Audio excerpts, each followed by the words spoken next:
Amado irmão, amada irmã, saúde e paz, vivendo esta alegria bonita e esperançosa de estarmos aqui juntos, em comunhão, fortalecendo-nos no amor de Deus pela escuta da palavra santa, inspirados pela presença amorosa de discípula exemplar de nossa mãe, a Mãe Maria, Mãe de Deus e nossa.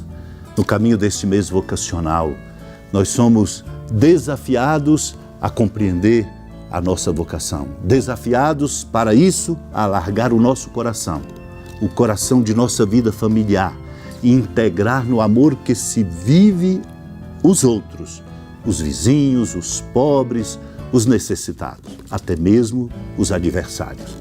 Por isso mesmo, a importância de um amor fecundo na casa de cada um de nós, entre pai, mãe, esposo e esposa, para sustentar este processo de integração dos outros, a integração dos amigos, dos outros parentes, dos pobres. A família conquista, consequentemente, uma grande força interior e passa a ter influência social e na vivência da fé. Por isso precisamos de viver a vocação e cultivá-la pela escuta da palavra de Deus, escutando este vem e segue-me na família. E fazer da família nossa não apenas o lugar de quem conta no número dela, mas de todos.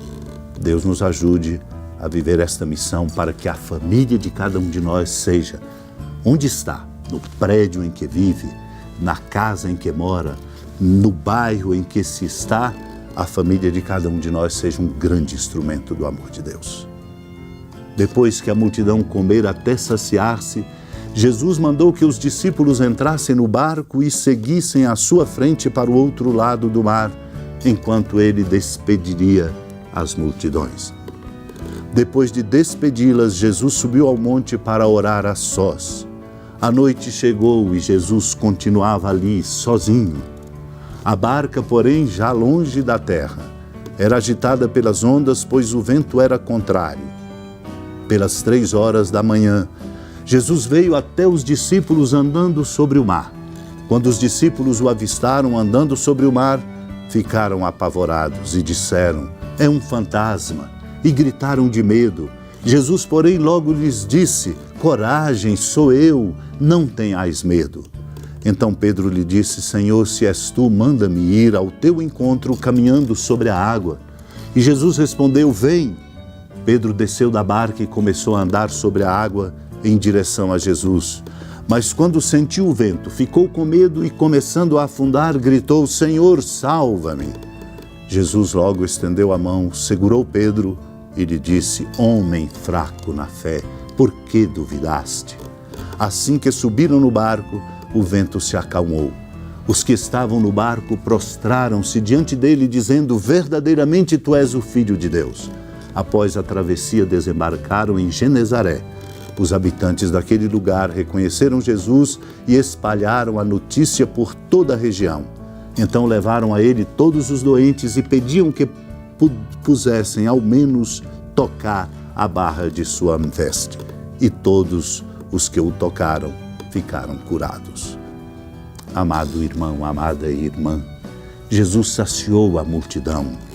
Aquela multidão pela qual nutriu no mais profundo do seu coração a compaixão.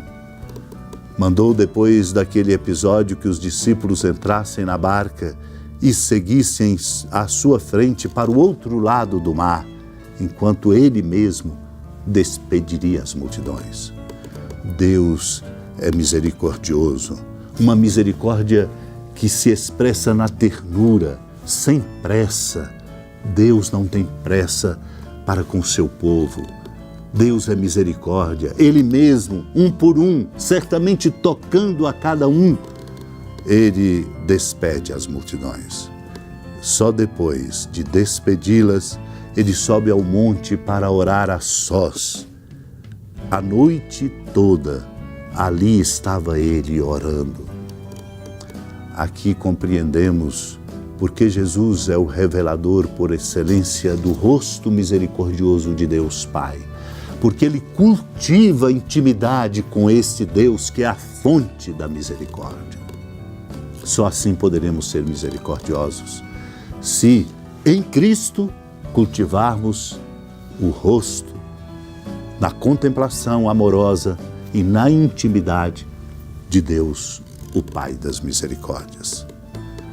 Jesus, reabastecido na experiência bonita da sua filiação, que é a nossa filiação nele, com ele, por ele, a Deus, o nosso Pai, pela força do Espírito. Já de noite, quando as ondas estavam agitadas pelos ventos contrários, por volta das 3 da manhã, ele vai até os discípulos, andando sobre o mar. Avistado pelos discípulos, andando sobre o mar, se encheram de pavor e pensaram: é um fantasma, gritaram de medo. Não estavam cheios do mesmo amor que Jesus tinha acabado de se abastecer, porque dedicara horas e horas à oração. Por isso tinham medo, gritaram de medo. O medo que se apodera de nós quando não sabemos bem qual é o caminho, quem é, o que é, por quê, quando não temos a clareza devida do nosso destino, de quem conduz a nossa vida. O Senhor, por isso, diz a eles: coragem, sou eu. Ao dizer sou eu, traz a presença amorosa completa de Deus. Ali, sou eu, Ele é Deus, não tenhais medo.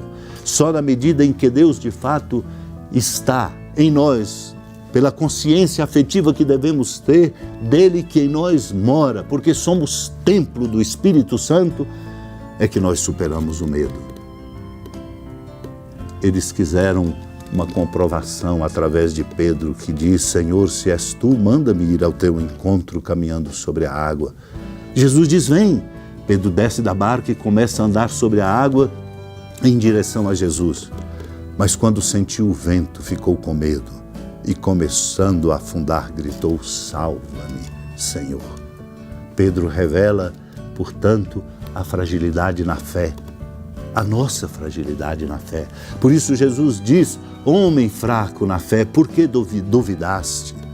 Somos desafiados a uma existência que nos exercite na confiança incondicional em Deus, por esta certeza de que é Ele quem tudo conduz. Depois de terem subido o barco, o vento acalmado, prostraram-se diante dele, dizendo: verdadeiramente tu és o Filho de Deus. É daí que vem a nossa força. É daí que vem, amado e amada de Deus, a nossa força. Quando esta confissão não é apenas um balbuciar de palavras, e nem tão somente uma compreensão conceitual, quando é de verdade algo que toma todo o nosso ser. Não faltará coragem. Peçamos a Deus a graça desta confiança, para que sejamos corajosos na promoção do bem, da justiça, da verdade e da paz. Senhora da piedade, Mãe Virgem do Cristo Deus. Lembrai-vos, ó piedosíssima Virgem Maria, que nunca se ouviu dizer que alguém daqueles que, tendo recorrido à vossa proteção, implorado a vossa assistência e reclamado o vosso socorro, tenha sido por vós desamparado. Animado com igual confiança, a vós recorro, ó Virgem das Virgens, e gemendo sob o peso dos meus pecados, me prostro a vossos pés. Não desprezeis as minhas súplicas, ó Mãe do Verbo encarnado, mas dignai-vos de as ouvir propícia e de me alcançar o que vos peço. Amém. Feliz padroeira de um povo a lutar, a gente mineira te quer exaltar, não só lá na serra, tu és esplendor de toda esta terra, também és fulgor. Amado irmão, amada irmã, com alegria da ermida da padroeira do estado de Minas Gerais, a Senhora da Piedade, Mãe de Misericórdia, que da sua casa de clemência e bondade nos acompanha e nos abençoa do alto da serra, magnífica arquitetura divina, a bênção de Deus, amor misericordioso. Pai, Filho e Espírito Santo desça sobre sua família, sustente sua vida, fecunde o caminho missionário de nossa igreja e nos encha de sabedoria e permaneça conosco para sempre. Amém. Feliz padroeiro.